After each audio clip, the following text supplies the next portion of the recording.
আমরা আজকে আপনাদেরকে একটু জানাতে এসেছি যে আমাদের মাননীয় প্রধান উপদেষ্টা মহোদয় বিভিন্ন নারীবাদী সংগঠন এবং নারী নেতৃত্বে আছেন এমন ব্যক্তিদের সাথে একটি আলোচনায় বসেছিলেন।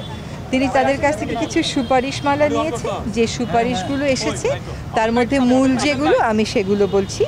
একটা হচ্ছে, প্রথম দাবিটাই উঠেছে যে এই যে গণ অভ্যুত্থানটা হলো, ছাত্র জনতার আন্দোলনটা হলো, এখানে যত মানুষ আহত হয়েছে তাদের চিকিৎসা প্রক্রিয়াটা ত্বরান্বিত করা। সরকারের পক্ষ থেকে একটা উদ্যোগ আছে, এটা সিদ্ধান্ত, এটা কার্যকর হচ্ছে যে আমরা একটা ফাউন্ডেশন সৃষ্টির মাধ্যমে সেখানে সকলে যারা সাহায্য করতে আগ্রহী তাদের থেকে অর্থ সাহায্য নিয়ে আমরা এই কাজগুলো করব। চিকিৎসা, পুনর্বাসন সব কিছুর কাজই করা হবে।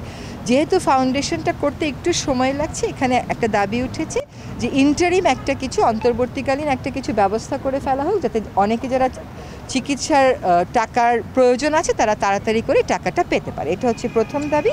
এখানে যারা নারীবাদী সংগঠন আছে তার বাদেও কিন্তু সমন্বয়কারীদের মধ্যে থেকে 2 জন নারী ছিলেন উপস্থিত। দ্বিতীয় যে দাবিটা উঠেছে সেটা হচ্ছে নারীদের বিভিন্ন বিষয় নিয়ে বিক্ষিপ্তভাবে কাজ না করে ওমেন্স রাইটস কমিশন একটা করা যায় কিনা। একই সাথে দাবি উঠেছে যে তথ্য অধিকার কমিশন আছে, মানবাধিকার কমিশন আছে, সেগুলো দলীয় সরকারের সময় অনেক সময় চাপে পড়ে তার যে ম্যান্ডেটটা ছিল, যে দায়িত্বটা ছিল, সেটা প্রতিপালন করতে পারেনি। তো সেখানে স্বাধীনতা নিশ্চিত করার জন্য কি করা যায়। মহিলা বিষয়ক মন্ত্রণালয় সম্পর্কে একটা কথা উঠেছে যে তারা আসলে বিভিন্ন প্রকল্প বাস্তবায়ন করে, কিন্তু প্রকল্প বাস্তবায়নের পাশাপাশি তাদের আরেকটা গুরুত্বপূর্ণ কাজ হওয়া উচিত। 45টা মন্ত্রণালয়ে তাদের একটা তদারকির ভূমিকা আছে, কিন্তু তদারকির কাজটা যেন তারা ঠিক মতন করে, সে কাজটা তারা অতটা ঠিক মতন করছে না। আরেকটা কথা বারবার উঠে এসেছে, সেটা হচ্ছে নারীর প্রতি বৈষম্যমূলক অনেক আইন, যেগুলো আন্তর্জাতিকও আছে, জাতীয় আছে, সেগুলোর ক্ষেত্রে বাংলাদেশের একটা স্পষ্ট অবস্থান নেওয়া।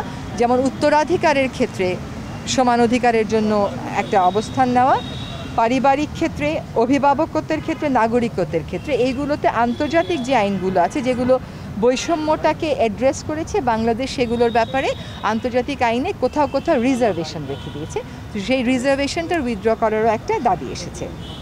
এখানে বলা হয়েছে যে সিডর রিজার্ভেশন উইথড্র করার সাথে সাথে ILO 190 এবং তার সাথে আরও আন্তর্জাতিক আইনগুলো অনুসমর্থন দিয়ে দেওয়া।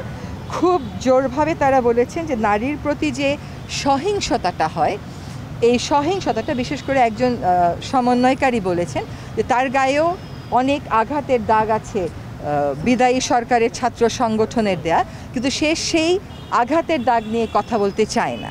সে বলতে চায় যে এই পুরো সিস্টেমটাকে বদলাতে হবে, যেখানে নারীকে ধরে নেওয়া হয় যে তার গায়ে আঘাত দেওয়া যায় এবং আঘাত দিয়ে পার পাওয়া যায়, আঘাত দিলেও কোনো বিচার হয় না।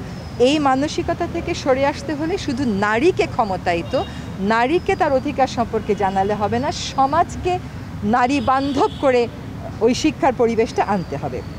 সেই প্রেক্ষিতেই কল্পনা চাকমার বিষয়ে তনু, রুনি, মুনিয়া এবং নুসরাত, তাদের হারিয়ে যাওয়া কিংবা নিহত হয়ে যাওয়া, তাদের যে মৃত্যুর কারণটা সেটা বের করে যাতে অবশ্যই দায়ী ব্যক্তিদেরকে, তারা যতই শক্তিশালী হোক না কেন, বিচারের মুখোমুখি করা হয়।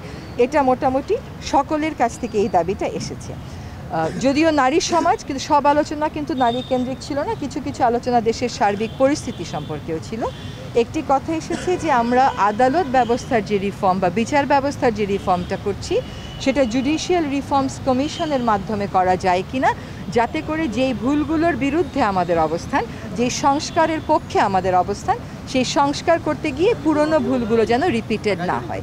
ফলে জুডিশিয়াল রিফর্মস কমিশন করার কথা বলা হয়েছে। একজন বলেছেন যে শিল্পকলা একাডেমি, প্রায় 25টি মতন শিল্পকলা একাডেমিতে আগুন ধরিয়ে দেওয়া হয়েছিল। সেই শিল্পকলা একাডেমিতে নিয়োগের সময় দেখা যায় যে খনিজ সম্পদ মন্ত্রণালয় থেকে একজন নিয়োগ পেয়ে গেল। তো আর্টস, কালচার এগুলো বোঝেন এমন সমঝদার ব্যক্তিকে যদি নিয়োগ পদ্ধতিটা পরিবর্তন করে আনা হয় তাহলে সেটাকে সাধুবাদ জানানো হবে এবং ওনারা সবকটা শিল্পকলা একাডেমি খুলে দেওয়ার দাবি জানিয়েছেন। পার্বত্য চট্টগ্রাম নিয়ে কথা উঠেছে যে পার্বত্য চট্টগ্রামে ওই কুকি চীনের সাথে বিরোধের জের ধরে তাদের বক্তব্য অনুযায়ী যে বম সম্প্রদায়ের উপরে এক ধরনের নিপীড়ন চলছে, সেই নিপীড়নটা তারা নিরসনের দাবি করেছে। এবং একই সাথে পার্বত্য চট্টগ্রামে সরকার যেই সিদ্ধান্তটাই নিক না কেন সেটা সে পার্বত্য চট্টগ্রামের যারা আদিবাসিন্দা তাদের সাথে কথা বলে যেন সেই সিদ্ধান্তটা নেওয়া হয়, ওই কার্যকর পার্টিসিপেশনের জন্য একটা আমরা উপায় খুঁজে বের করি। আরেকটা হচ্ছে যে এখানে যারা এসেছিলেন তাদের মধ্যে অনেকেই তো আসলে এনজিও করেন। বিগত সরকারের সময় বা বিভিন্ন সময় দলীয় সরকারের সময় দল বুঝে কোনো না কোনো এনজিও হয়রানির মুখোমুখি হয়েছে। তো এনজিওগুলো যাতে এনজিও ব্যুরোর মাধ্যমে হয়রানির শিকার না হয়, কোনো দলীয় সরকার যেন এনজিও ব্যুরোর মাধ্যমে এনজিওদেরকে হয়রানি না করতে পারে, সেটার জন্য যথাযথ সংশোধনমূলক ব্যবস্থা গ্রহণ করা।